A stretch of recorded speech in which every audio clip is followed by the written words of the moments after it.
Poštovani gledalci, nalazimo se u Madridu, jedno od najpoznatijih brijačnica u Madridu, gdje smo sreli Cristiano Ronaldo.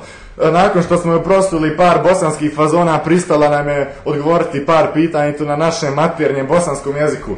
Poštovani gledalci, ja bi se izvinuo zbog ovih nasilnika, kako tako da kažem, jer ovo je nevjerovatno, nikad se u mojoj karijeri novinarskoj nije dogodilo da imamo ovakve probleme sa prolaznicima.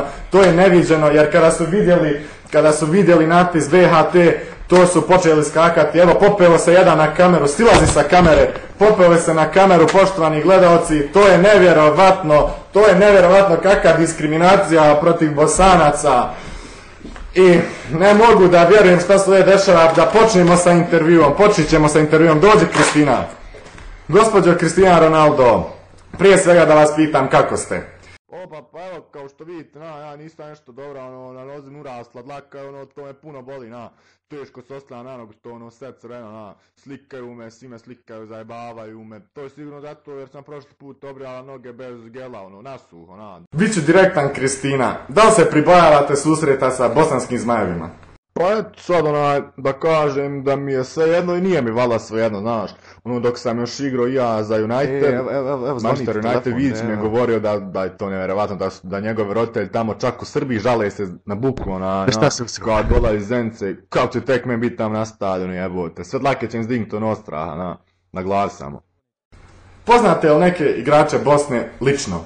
Pa eto sad ja sam veoma stidna, slabo se družim ovako s kima, znam Spahića uživo, moram priznat da mu zavidim, to mi je krivo, Od kako je on došao u Španiju, sve cure lete za njima, mislim da ne brije noge, pa sam ja kontala pust dlake, ali teško me tek kad počnu rast, kad obučem štutne, bocka me, znaš. Kristina, gdje ste naučili bosanski jezik? Pa pravo da vam kažem, Vidić me tjerao da sa njim pričam srpski, ja sam morala pričati, bila sam prisiljena i onda sam ga još savršila gledajući Šeherzad na Hayatu. Čitala sam prevod i počela sam lagano učiti. Sklonim se Pederba. Onda sam upoznala Spahića i divila sam mu se jer sam vidjela da i on zna srpski i tek sam na kraju saznala da je to isti jezik naš.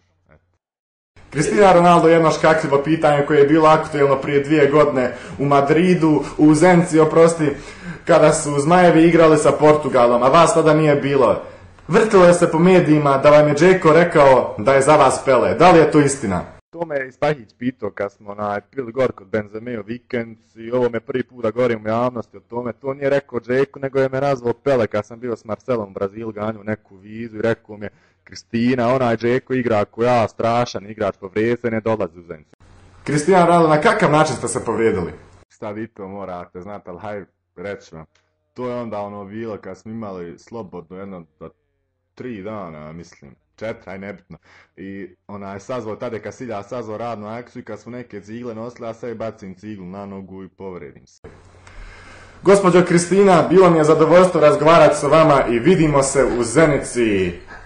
Bolan, šta ti normalan, kakva bolan Zenica, povreći se opet nekako, naći neki razlog da se povrije, neću ja doći u Zenici, jesi ti normalan, nema šanse.